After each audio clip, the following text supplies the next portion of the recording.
ناظرین interviews and news میں خوش آمدید۔ ناظرین آج کچھ بات کرتے ہیں پاکستان میں سسٹم کیسے کام کرتا ہے۔ تو میں آپ کو تھوڑا سا اس میں کچھ اس کا ہسٹوریکل بیک گراؤنڈ بھی بتاؤں گا، اور اس کے بعد ہم دیکھیں گے کہ ہمارا جو سسٹم ہے جس کے لیے ہم آئے دن ایک طرح کا رونا مچائے رکھتے ہیں کہ یہ سسٹم کیوں نہیں کامیاب ہو رہا، یہ سسٹم کیوں نہیں کام کر پا رہا، یہ سسٹم کیوں کچھ مخصوص لوگوں کے صرف مفادات کو سرو کر رہا ہے، اور ایک عام لوگوں کو اس سے کوئی نہ تحفظ ہے، نہ اس کو انصاف ملتا ہے، نہ اس کو اور کوئی اس کے دوسرے کام میرٹ پر ہوتے ہیں۔ تو اس کا تاریخی جو بیک گراؤنڈ ہے وہ تو یہ ہے، جب پاکستان 1947 میں بنا تھا تو اس وقت پاکستان کے جو موجودہ علاقے ہیں ان میں کچھ مسلمان تنظیمیں تھیں، ان کے جو اسکولز تھے جو جب متحدہ ہندوستان تھا اس وقت وہ انہوں نے کام کرنا شروع کر دیا تھا، جس میں آپ کو معلوم ہے کہ علی گڑھ ایک یونیورسٹی ایک ادارہ تھا، انہوں نے محمڈن اینگلو اورینٹل ایک سوسائٹی تھی، ان کے اسکولز تھے۔ اس کے علاوہ لاہور میں جہاں سے میرا تعلق ہے وہاں پر انجمن اسلامیہ اور بہت سی دوسری اس طرح کی تنظیمیں تھیں، لیکن ان میں ایک جو اچھی بات تھی وہ یہ تھی کہ ان کا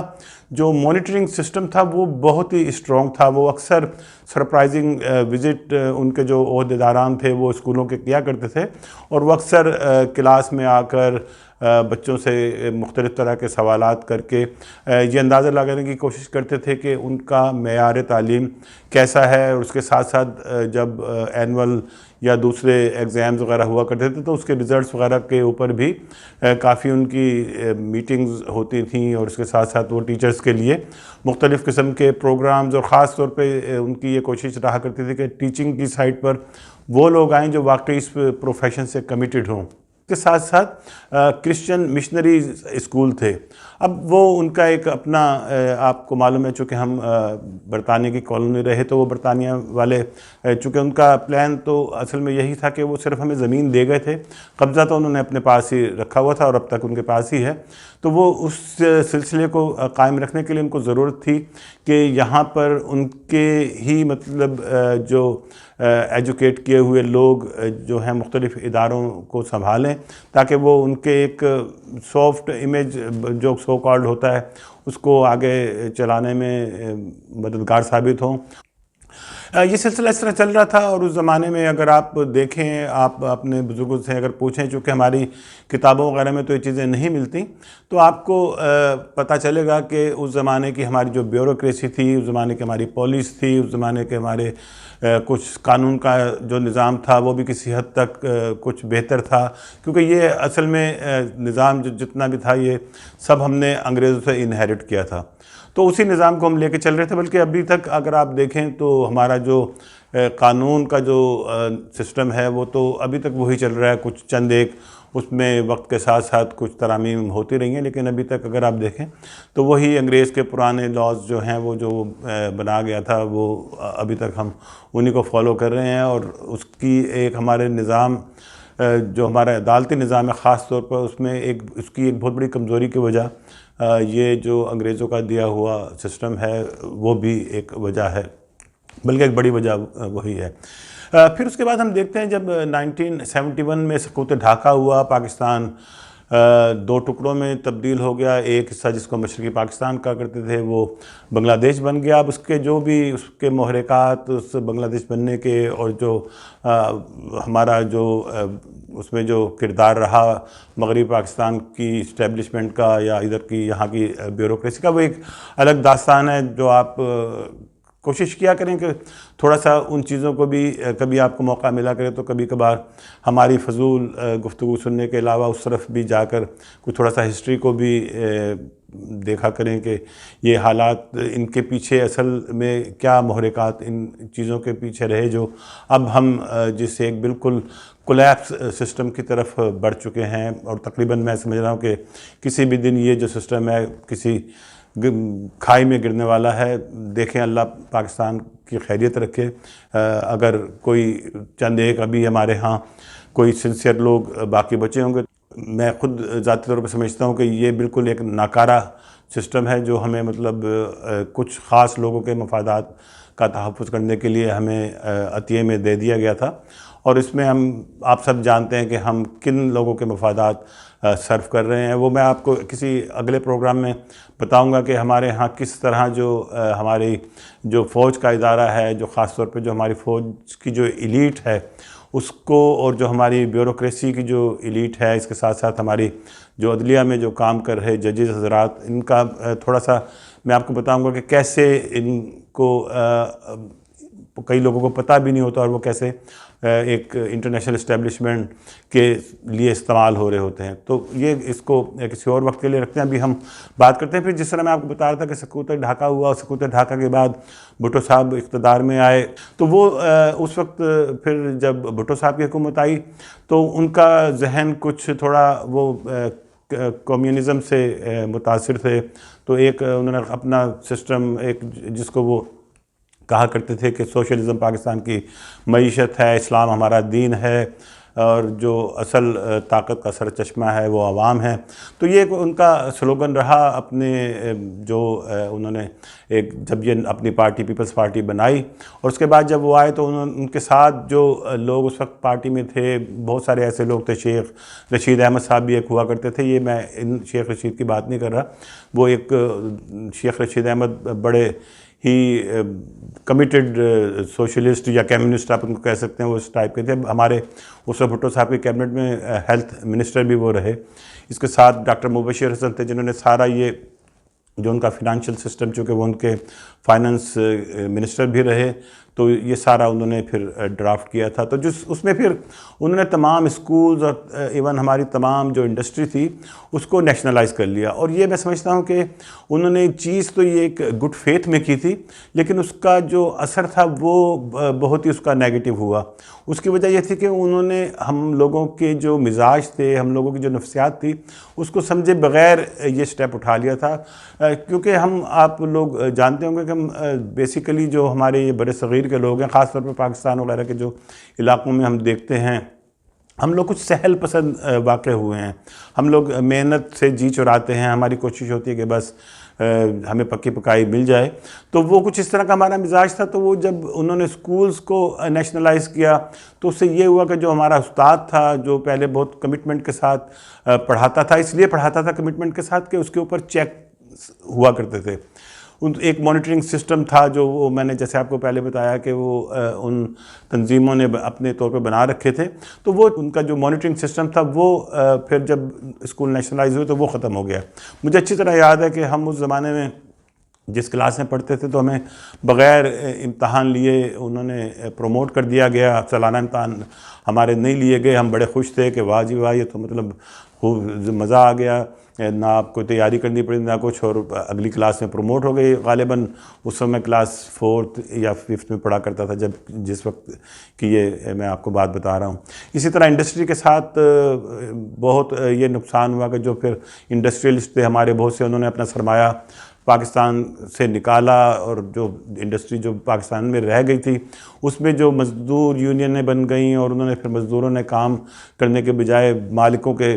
دفتروں پہ قبضے کر لیے, اور وہ مزدور بس سارے دن وہاں پر بیٹھ کر اپنی یونینوں کے ادھر اجلاس ہوا کرتے تھے, اور کام وام جو تھا ہماری انڈسٹری بالکل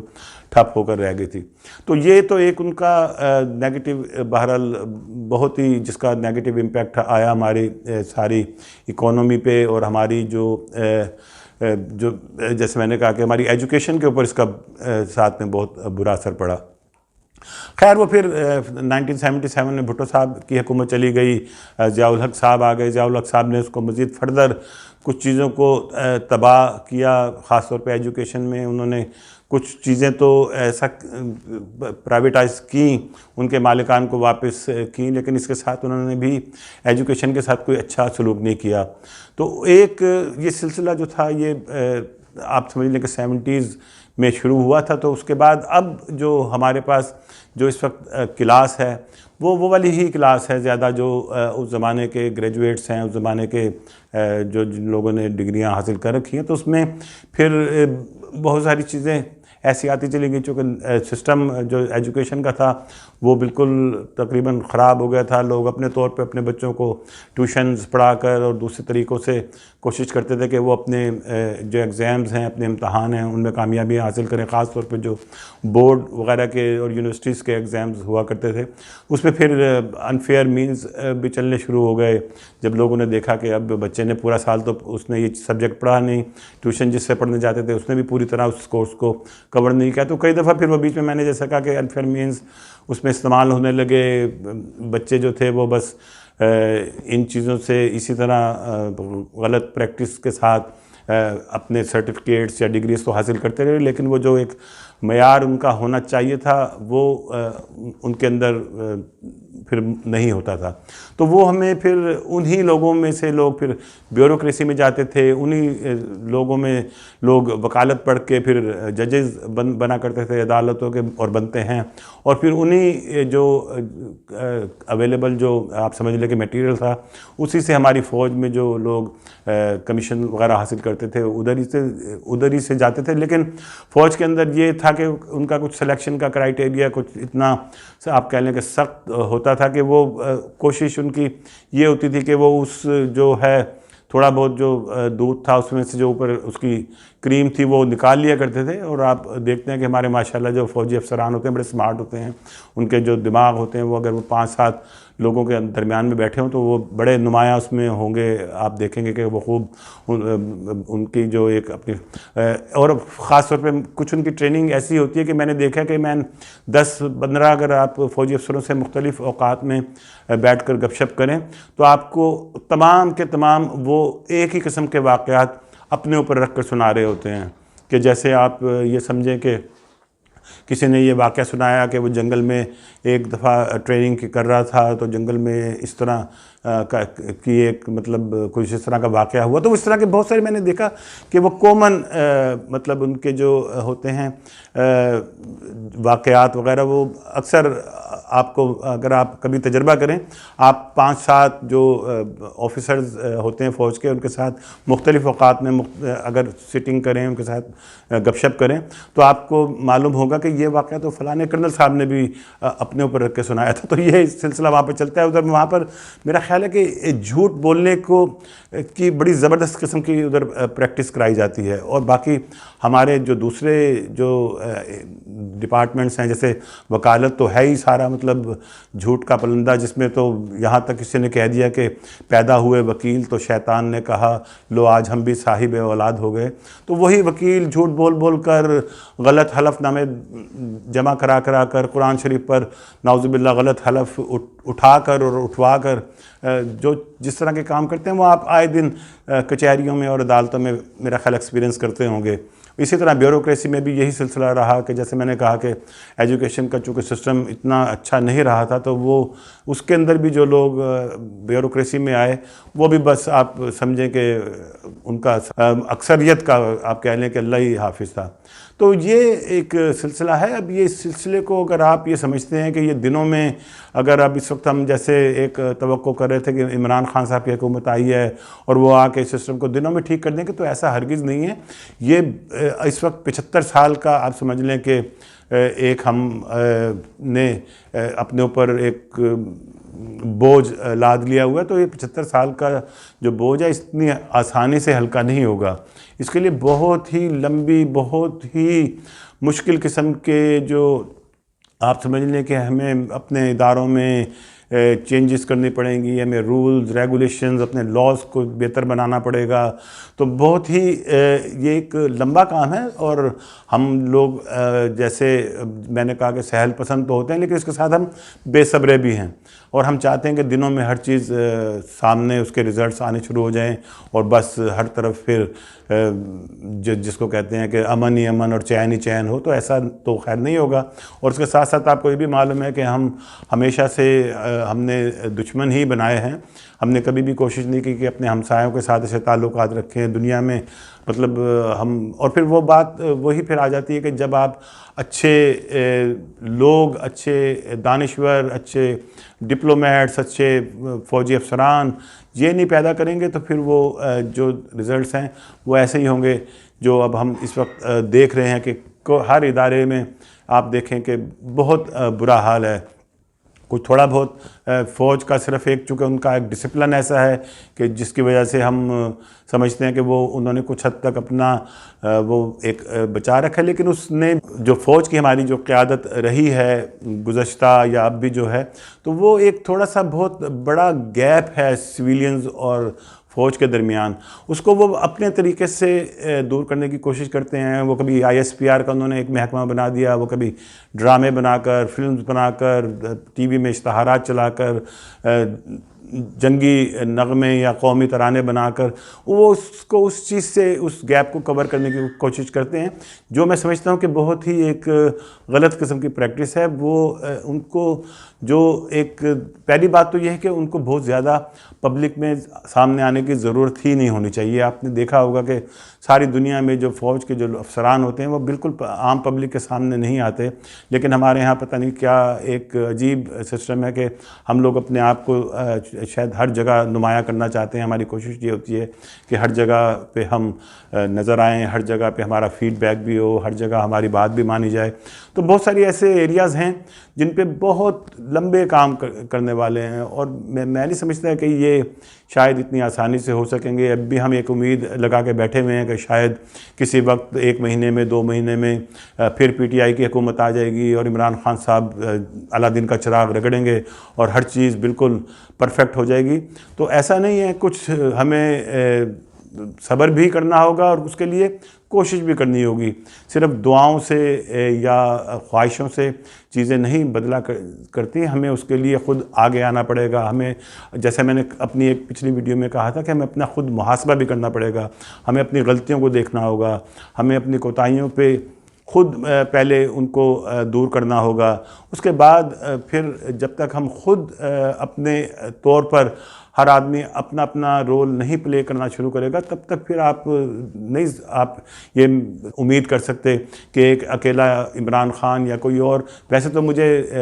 بالکل یہ لگتا نہیں ہے موجودہ حالات میں کہ عمران خان صاحب کو دوبارہ حکومت میں آنے دیا جائے گا. میں تو جو اس وقت حالات دیکھ رہا ہوں، مجھے تو خدا نہ کرے یہ اب اس وقت خوف ہے کہ ہم ایک انارکی کی طرف جا رہے ہیں. ہمارے ملک میں ایک عجیب قسم کی ڈویژن ہم میں پہلے ہی بہت زیادہ تھی، اس کو مزید اس کو بڑھایا جا رہا ہے. اب آپ نے دیکھا کہ یہ جو مسجد نبوی والا واقعہ ہوا، اب اس کو ہر پارٹی جو ہے اپنے طور پر اس کو استعمال کر رہی ہے. اس کے ساتھ اس میں جو خطرناک بات ہے کہ اس میں جو ہمارا مذہبی طبقہ ہے وہ اس میں زیادہ اپنے اس چیز کو ایکسپلائٹ کر رہا ہے. تو وہ بڑی ہی عجیب صورتحال پیدا ہو گئی ہے. تو اس صورت میں تو میں نے جیسا پہلے کہا کہ مجھے تو نہیں لگتا کہ عمران خان صاحب کو دوبارہ حکومت میں اقتدار میں آنے کا موقع ملے گا. ہاں یہ ضرور ہے کہ شاید مجھے ایسا محسوس ہوتا ہے کہ ہم ایک اور مارشل لاء کی طرف اب بڑھ رہے ہیں. اب دیکھیں کہ وہ مارشل لاء کن کا ہوتا ہے. باجوہ صاحب یہ اسٹیپ اٹھاتے ہیں یا باجوہ صاحب کا کوئی اور ساتھی، لیکن میرا نہیں خیال کہ اس وقت ہم کوئی اس طرح کی کوئی سسٹم جو ہم سمجھتے ہیں کہ آگے ہم دیکھ رہے ہیں کہ جی عمران خان صاحب آئیں گے، 2/3 اکثریت ان کو مل جائے گی اور پھر وہ ہر چیز دنوں میں ٹھیک کر دیں گے. تو بس آپ بھی دعا بھی کریں اور کوشش کریں گے دوا بھی کریں. جیسا میں نے پہلے کہا کہ اپنے اپنے طور پر کوشش کریں، اپنے اپنے طور پر اپنا محاسبہ بھی کریں. اگر آپ سے جو غلطیاں جیسے میں نے کہا وہ ہیں ان کو دور کرنے کی کوشش کریں. اور جو ادارے ہیں ان کو بھی میں نے اپنی پچھلی ویڈیو میں بھی کہا تھا کہ ان کو بھی چاہیے کہ وہ بجائے ملک میں ایک انارکی کو پھیلنے میں مزید بڑھاوا دینے کی بجائے ان کو چاہیے کہ آگ پر پانی ڈالیں.